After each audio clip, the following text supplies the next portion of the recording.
बच्चों सुप्रभात।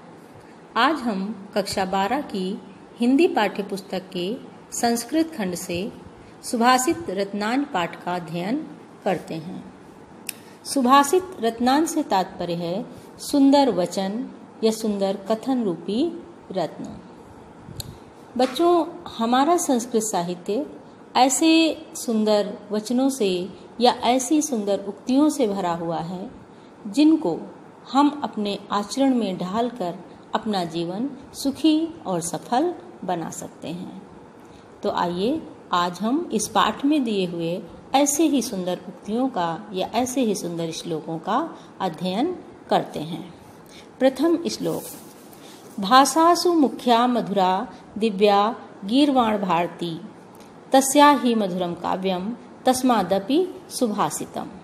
भाषासु भाषाओं में गीर्वाण भारती देव भाषा, और देव भाषा कौन सी है? संस्कृत। भाषाओं में देव भाषा संस्कृत मुख्या मधुरा दिव्या, मुख्य है, मधुर है और दिव्य है। तस्या ही मधुरम काव्यम, और उसका काव्य, काव्य से तात्पर्य संपूर्ण साहित्य, और उसका साहित्य अर्थात संस्कृत का साहित्य अत्यधिक मधुर है। तस्मादपि, और उसमें भी सुभाषितम, सुंदर उक्तियाँ, सुभाषित बहुत ही मधुर हैं और जीवनोपयोगी हैं। द्वितीय श्लोक। सुखार्थिनः कुतो विद्या कुतो विद्यार्थिनः सुखम सुखार्थी वा त्यजेत विद्याम विद्यार्थी वा त्यजेत सुखम। बच्चों, विद्यार्थी जीवन हमारे पूरे जीवन की दशा और दिशा निर्धारित करता है। वो हमारे पूरे जीवन का आधार है। तो आइए इस श्लोक में पढ़ते हैं कि विद्यार्थी को क्या करना चाहिए और क्या नहीं करना चाहिए। सुखार्थिनः कुतो विद्या, सुख धन अर्थिना, अर्थिना चाहने वाला, सुख को चाहने वाला, जो सुख चाहते हैं। कुतो विद्या, उन्हें विद्या कहाँ, यानी उन्हें विद्या कैसे मिल सकती है।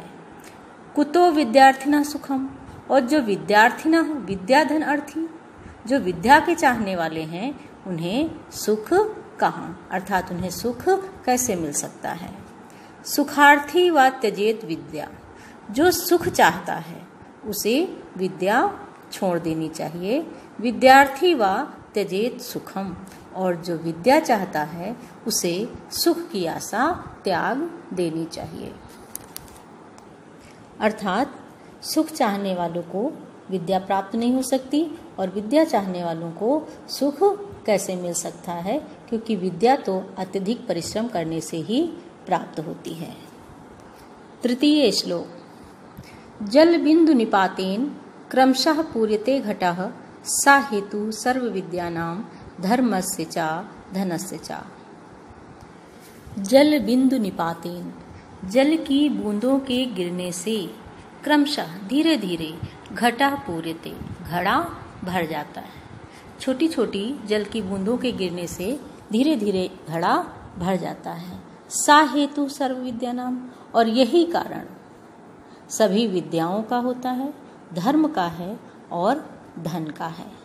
तात्पर्य यह है कि जैसे बूंदे गिर के बूंद बहुत छोटी होती है, लेकिन लगातार बूंदे गिरती रहने से एक घड़ा भर जाता है, उसी प्रकार विद्या भी लगातार परिश्रम करने पर या लगातार प्रयत्न करने पर विद्या भी प्राप्त होती है, और लगातार धर्म पूर्वक कार्य करने पर धर्म प्राप्त होता है, और लगातार अर्जन करने से धन भी प्राप्त हो जाता है। चतुर्थ श्लोक। काव्य शास्त्र विनोदेन कालो गच्छति धीमताम व्यसनेन च मूर्खाणाम निद्रया कलहेन वा।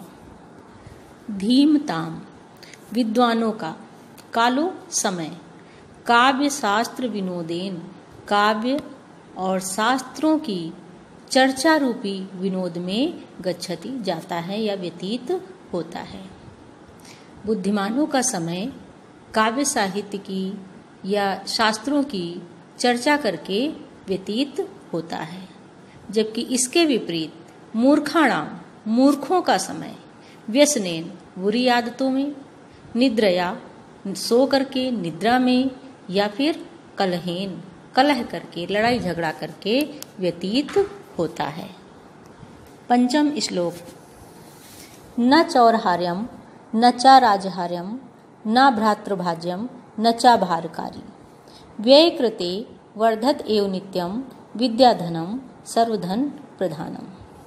विद्याधनम विद्यारूपी धन, सर्वधन प्रधानम सभी धनों में प्रधान है, श्रेष्ठ है। क्यों?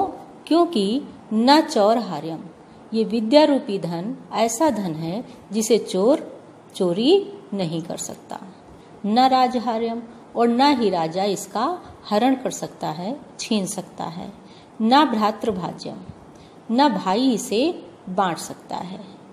पिता की संपत्ति का बंटवारा दो भाइयों में बराबर हो जाता है, लेकिन दो भाइयों की विद्या आपस में नहीं बंटती है। न चाबहारकार, और ये बोझ स्वरूप भी नहीं है। अर्थात आप कितना भी ज्ञानार्जन कर लें, विद्यार्जन कर लें, लेकिन वो कहीं आपको बोझ नहीं लगने वाली है।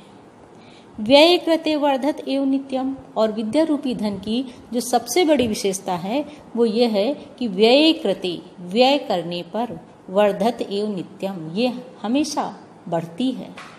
विद्या रूपी धन व्यय करने पर बढ़ता है। और सब धन खर्च करने से कम पड़ते हैं, लेकिन विद्या रूपी धन खर्च करने से, व्यय करने से बढ़ता है। कैसे बढ़ता है? क्योंकि जब हम किसी को अपना ज्ञान देते हैं तो हमारा ज्ञान का अभ्यास हो जाता है और वो ज्ञान फिर से नए रूप में मस्तिष्क में स्थित हो जाता है। तो इसलिए विद्या रूपी धन सभी धनों में श्रेष्ठ है। षष्ठम श्लोक। परोक्षे कार्यहंतारम प्रत्यक्षे प्रियवादिनम वर्जयेत् तादृशम मित्रम विषकुंभम पयोमुखम। परोक्षे, पीठ पीछे, यानी आपके सामने न होकर पीछे से, कार्यहंतारम, कार्य को बिगाड़ने वाला, प्रत्यक्षे, और सामने से, प्रियवादिनम, प्रिय बोलने वाले, मित्रम, मित्र को, वर्जयेत्, छोड़ देना चाहिए, त्याग देना चाहिए। कैसे?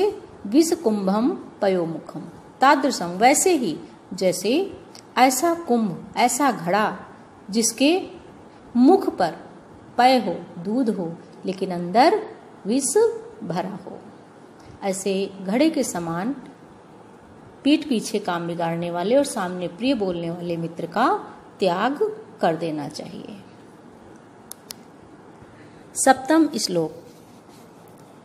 उदेति सविता ताम्रः ताम्र एवास्तमेति चा संपत्तो चा विपत्तो चा महताम एक रूपता। सविता, सूर्य, उदेति, उदय होते समय, ताम्र, ताम्र होता है, ताम्र लालिमा लिए होता है, लाल होता है। एव अस्तमेति चा, और इसी प्रकार अस्त होते समय भी ताम्र लालिमा लिए हुए होता है या लाल रंग में होता है। संपत्तो चा विपत्तो चा महताम एक रूपता। महताम, जो महान व्यक्ति हैं, विलक्षण व्यक्ति हैं, वे संपत्ति और विपत्ति दोनों समय एक रूपता, समरूप होते हैं, समान रूप वाले होते हैं। संपत्तो सुख के समय और विपत्तो दुख के समय, सुख और दुख में समान भाव वाले होते हैं। अर्थात जो महान व्यक्ति होते हैं वे दुख में अधिक घबराते नहीं हैं और सुख में अधिक उत्साहित नहीं होते हैं, दोनों को समान भाव से जीवन में ग्रहण करते हैं। अष्टम श्लोक। विद्या विवादाय धनम मदाय शक्ति परेशान परिपीडनाय खलस्य साधो विपरीतमेतत् ज्ञानाय दानाय चा रक्षणाय। खलस्य, दुष्ट व्यक्ति की, विद्या विवाद के लिए होती है, धन मदाय अहंकार के लिए, घमंड के लिए होता है, और शक्ति परेशान, दूसरों को परिपीडनाय, पीड़ा पहुंचाने के लिए होती है। देखिए, खलस्य विद्या, दुष्ट व्यक्ति की विद्या विवाद के लिए, धन मद के लिए, घमंड के लिए और शक्ति दूसरों को पीड़ा पहुंचाने में होती है। इससे विपरीत एतत्, लेकिन इसके विपरीत साधो सज्जनों की विद्या किसके लिए होती है? ज्ञान के लिए होती है। और धन दानाय, दान के लिए होता है। शक्ति और शक्ति रक्षाय, दूसरों की, दीन दुखियों की रक्षा करने के लिए होती है। 9वां श्लोक। सहसा विदधीत न क्रियाम अविवेका परमापदाम पदम वृणुते ही विमर्श कारणम गुणलुब्धा सुमेव संपदा। क्रियाम कार्यों को सहसा अचानक ही यानी बिना विचारे ही ना विदधीत नहीं करना चाहिए। क्रियाओं को या कार्यों को बिना विचारे अचानक नहीं करना चाहिए, क्योंकि अविवेका, क्रियाम और अविवेका को अलग कीजिए, अर्थ निकल आएगा क्रियाम धन अविवेका। क्योंकि अविवेक परम आपदाम पदम, महान विपत्तियों का, परम धन आपदाम महान विपत्तियों का, पदम घर होता है या स्थान होता है। वृणुते ही विमर्श कारणम गुणलुब्धा, विमर्श कारणम विचार पूर्वक कार्य करने वालों के, गुणलुब्धा गुणों से लोभित होकर, संपदा संपदाएं संपत्तियां, स्वमेव स्वयं ही, वृणुते उसका वर्ण कर लेती हैं। अर्थात जो विचार पूर्वक कार्य करते हैं उनके इस गुण से, उनके इस प्रयास से लोभित होकर के संपदाएं संपत्तियां धन वैभव इत्यादि स्वयं ही उसके पास पहुंच जाते हैं।